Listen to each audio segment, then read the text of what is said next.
Hello, everyone, and welcome to AGNT Speaks, where each week we come together as your AGNT Leadership Council to share a meditation, an affirmative prayer, or a message. And today we are gathered together to commune, to share a powerful message, to experience two of my beloved colleagues, Lola Wright and Deborah Johnson. We are ministers in the field of New Thought, and we are here today for a mindful message.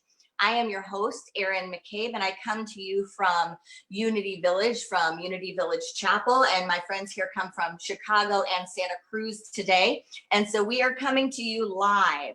I have a passion to awaken mindfulness, cultivate care, and inspire action. And today is a day that is a conversation we're going to be having. So thank you for joining in. If you want to tag this, host a watch party, let anyone know that you're here and they can be part of this conversation. We're going to start off today together in the live stream, and then you'll have an opportunity to get up close and personal with your comments, your questions, your prayer requests in the Zoom room with these two beloveds. So today I want to welcome you both here. Thank you for being here. Thank you for taking the time in your day, in your schedule, and let's get started for today. Thank you, Erin. Very grateful to be here. Grateful to be here with the brilliant Deborah Johnson, and happy to serve and support human beings that are listening, tuning in. I think what feels most appropriate is just to check in, like, what is on your heart and mind, Reverend Deborah? What is on my heart and mind in this now moment? You know, just before we jumped on here, I was on LinkedIn, and a friend's business posted something that said, you know, that which is on everybody's mind these days is reopen America. And I commented and I said, you know, I'm not actually sure that that's what's on everybody's mind these days. And so I'm curious for you, Reverend Deborah, what is on your mind in this now moment? I can't hear you, Reverend Deborah, you're muted. All right. I want to say thank you to everybody for joining us. And it's my pleasure to be here with my esteemed colleagues, Erin and Lola. And you know what? There's always something that's on our minds. There's always. And then there are these moments where we have kind of like a collective where we are vibrating or we're thinking about the same things at the same time. What I know is that this is just an extraordinary moment in history, unlike any other. And you have, to me, I think the two biggest things that I hear resonating out in the collective consciousness now is, one, the impacts of the COVID virus, which is, I think, this question about the reopen. And the other has to do with, where do we go from here in terms of social justice? And people really being tired of the kind of systemic racism and oppressions that we're seeing, and hit that tipping point of enough is enough with the murder of George Floyd and all of the demonstrations that we've been seeing for days on end across the nation, really calling for a moment of transformation. So one of the things that you and I were talking about as we prepared for this morning's gathering was, you know, what does the embodiment of oneness look like? You know, and one of the things you mentioned was that, like, you're moving into a chapter in your work where it's like, hey, look, if you're not up to the conversation of oneness, like, you know, feel free to move along, because that's what I'm about. And, you know, I would just love to hear, I'm always curious when people use the word oneness, what do they actually mean? Because it's a wonderful and lofty concept that very few have embodied as demonstrated by the human experience. So I'm curious, like, when you say that, what does that mean for you? What it means for me is that there's just one creative power, energy force in the universe, and absolutely everything comes out of it. That there's nothing outside of the infinite. And that in order for us to really have a sustainable world, that we have to appreciate the sacred interconnectedness of all life.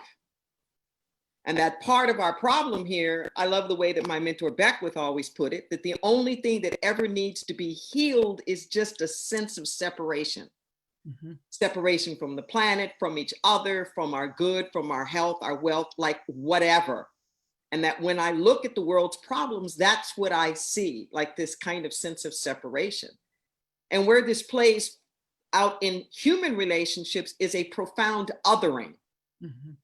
There's this othering. and whenever you have this othering, you dehumanize. Whenever you have this othering, there's discrepancies and disparities in how people are treated. And in the othering, there's a tendency not to see other people as a reflection of you. Mm-hmm. So what this means from an embodiment standpoint is that when I see you, I don't see you as a separate person. I see you as part of the same life that I am sharing.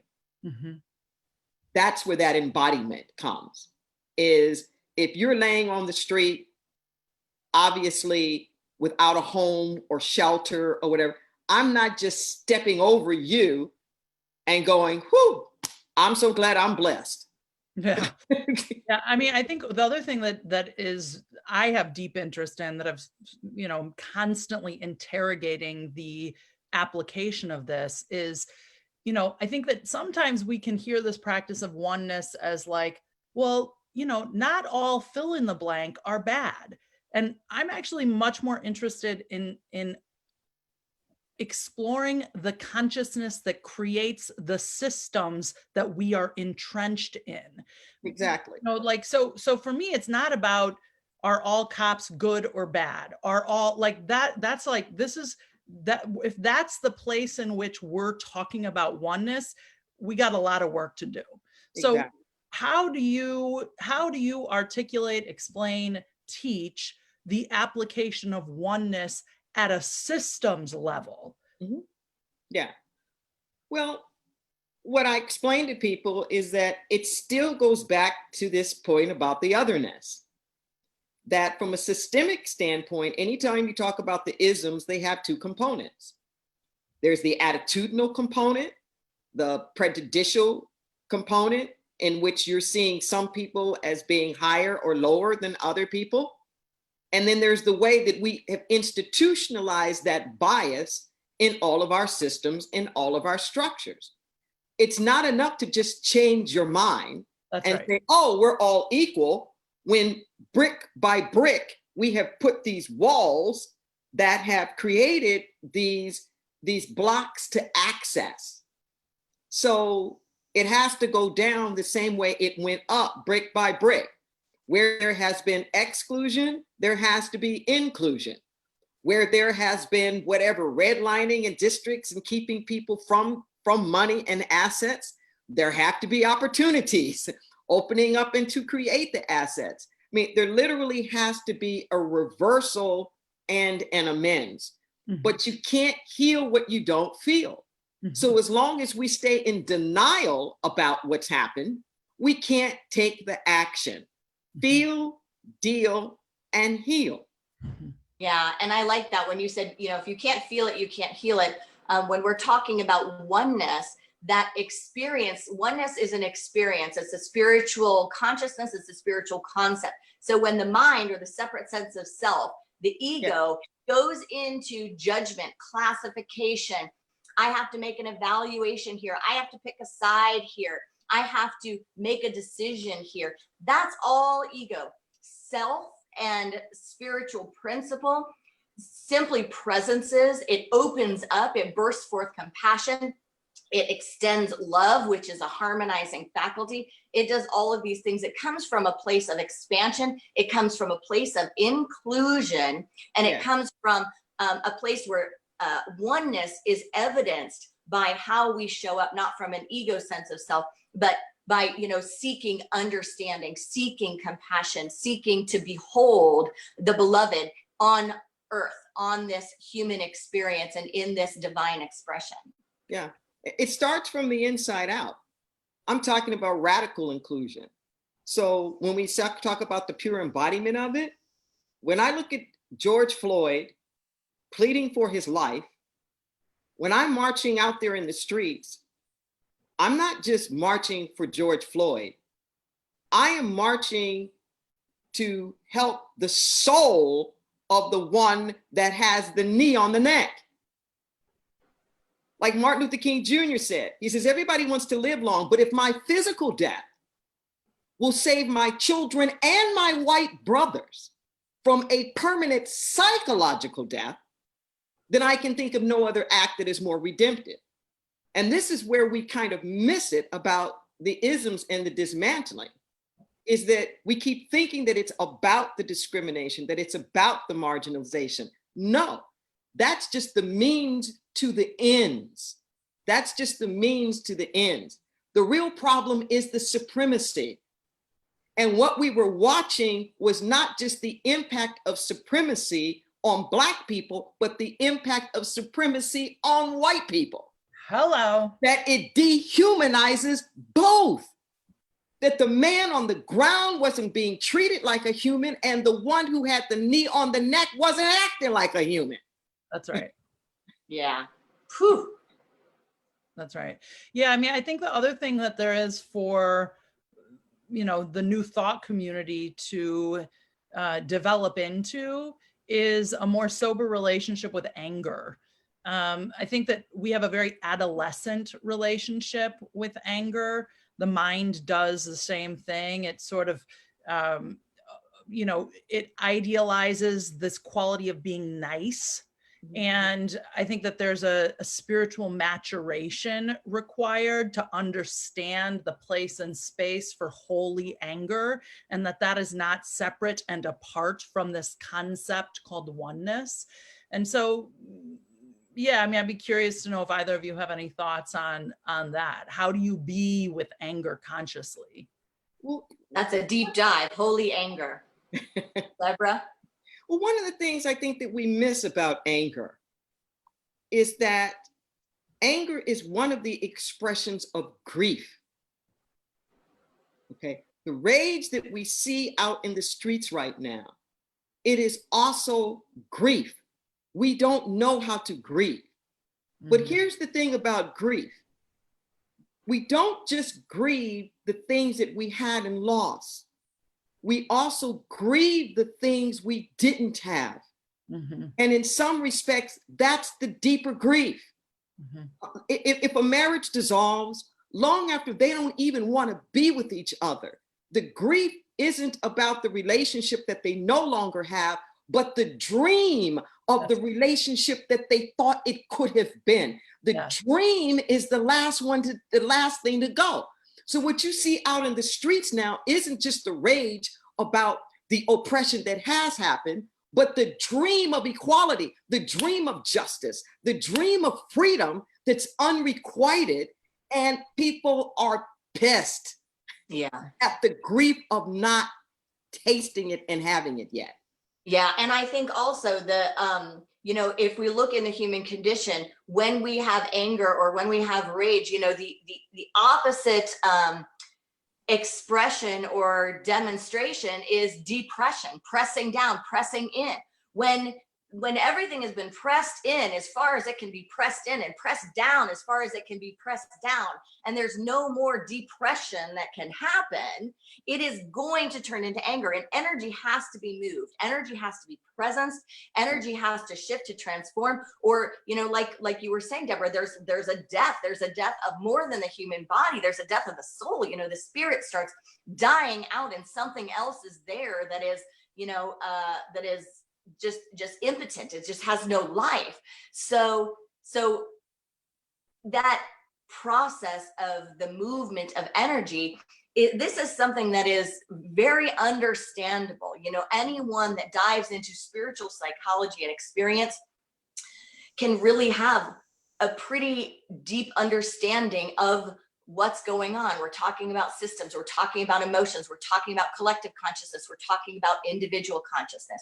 So I want to thank you both for activating a power-filled conversation today. If you, as someone that is listening live stream, want to get up close and personal in the Zoom room, if you have something to say, something to share, something to be heard, please join us. Go ahead and hop on, register, and hop in the Zoom link. We have a few minutes here that we will be communing together, and you will have the time to get up close and personal. So please do that. And as we welcome you into the Zoom room, we have another message from Deborah and Lola. Thank you. By the state of our country. I'm encouraged by the state of the planet, because here's what I know. There are systems and structures that are dying, and we are the ones that have been placed on the planet at this now moment to hospice that which is dying. And we can do that in a way that is uncomfortable and upsetting, or we can do it with love and compassion, still be fierce. Okay, something's dying, let me be present, and now we must midwife new life.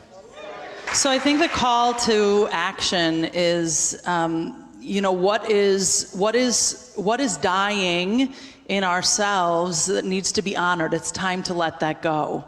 What is dying in our movement, the thing that does not work for us, it's the blind spot. Are we ready to step into the new life? What I hear Reverend Temple and all of us saying is there's something new emerging. Let's do this. Are you ready? Are you willing to become the next greatest version of you? And that means stepping outside of our comfort zone. That means saying the thing that may not be popular, but knowing that it is grounded in the truth of who you are. If you sense something is not right, that is your intuitive nature, and you can speak to that. That is not off principle. So there is a new emerging conversation that's happening in this movement. I'm excited to be a part of it. I'm excited that you're a part of it.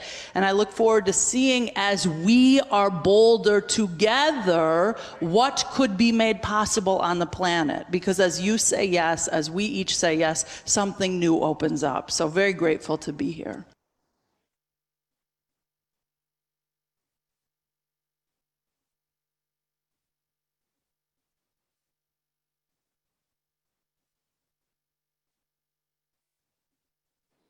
I think yep, here we go. We're gonna have another clip from that happened. This noble thing about, in the Declaration of Independence, this preamble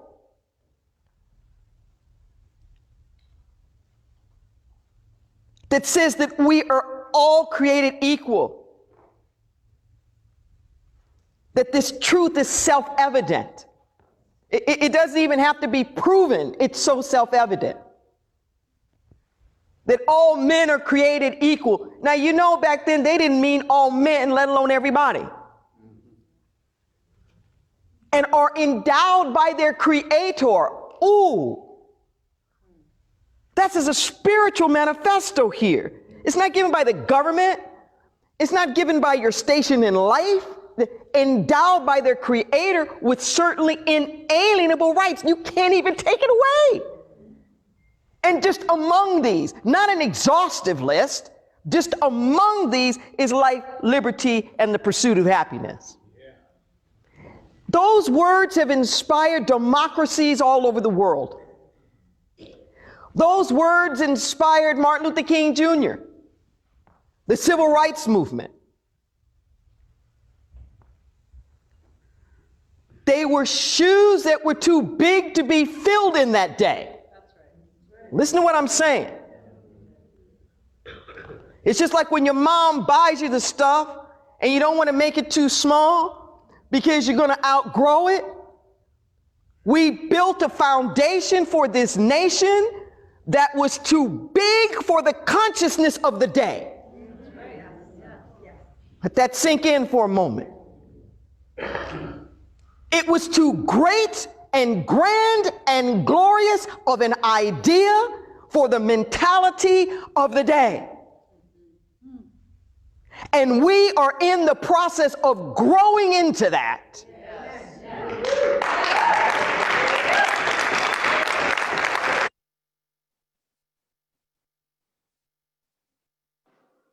Thank you all for joining us live here with AGNT Speaks. We will be here next Wednesday coming to you live. And if you want to hop on the Zoom room right now, we will have a chance to get connected, learn more about all of our AGNT leaders in the link below. Find a local New Thought Center near you in the link below, or most of our leaders have services that you can join live stream at any time. So those clips that you saw were live from Unity Village Chapel and also live from Reverend Deborah's Sanctuary. We have rallies every quarter, and so we come to your areas. So keep in touch, stay in tune. Let's hop into the Zoom room. I want to thank everyone for joining us live today.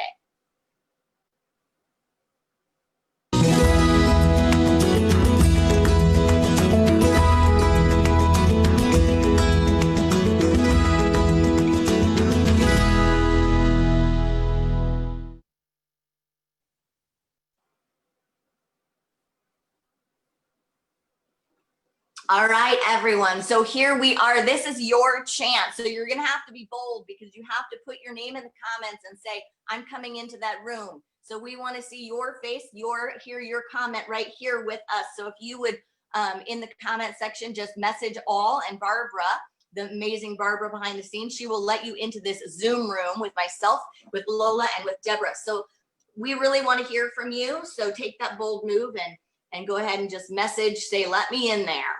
And we'll pop you in. If you have a comment, if you have a discussion point, just go for it. You know, there's something on my mind as we're waiting for people to jump in. You know, when we talk about, you know, the grieving of the dream, I think one of the things that we can oftentimes, some are more susceptible to this than others, swiftly attach to the images of police officers kneeling or hugs between protesters and police. And, you know, while I can appreciate the sentiment that provokes, I think it's, again, I think it's a bit adolescent.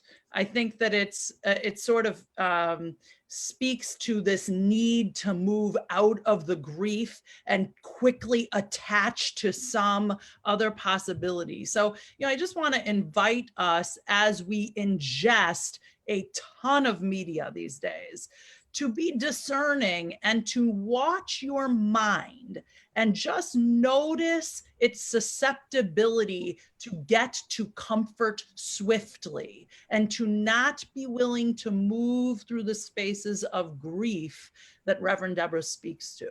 So it looks like we have Zena here with us. Yes, Zena, and then Barbara, if you just want to let everyone in and then mute yourself when it's not your turn. But Zena, come on in. Kathy Nash, come on in.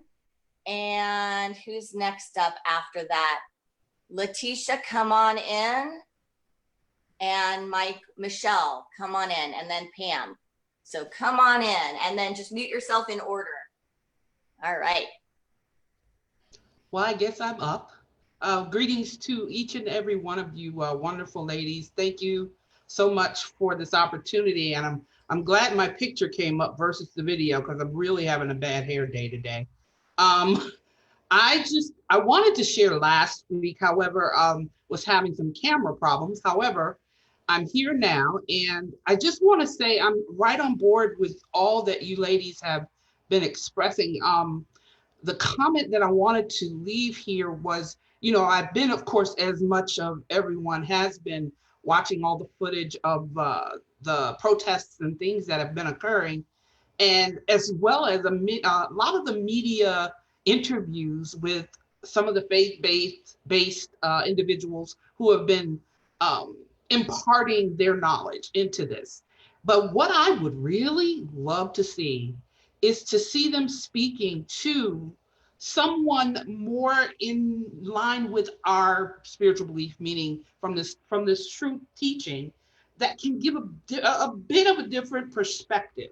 I mean, granted, we all have to speak to the level in which individuals are consciously. However, in doing so, we still can give them some insight into really why this all is happening, because we truly know why. And we also have some idea as to how we can move forward. Each of us may have a different perspective. However, we know it's about consciousness overall, over and above everything. So I really would like to see some of our ministers that are, you know, in our teaching be expressive in the media or the mainstream media with regard to the events that have been happening. Myself, I would love to do it. However, I've yet not gotten this bold yet, which I am moving toward. And I feel that's part of my journey in moving to the next level in my consciousness and my life contribution to truth. So that's my comment. I just really would like to see more presence with our ministers and our teachers in invoking their ideas into this experience right now.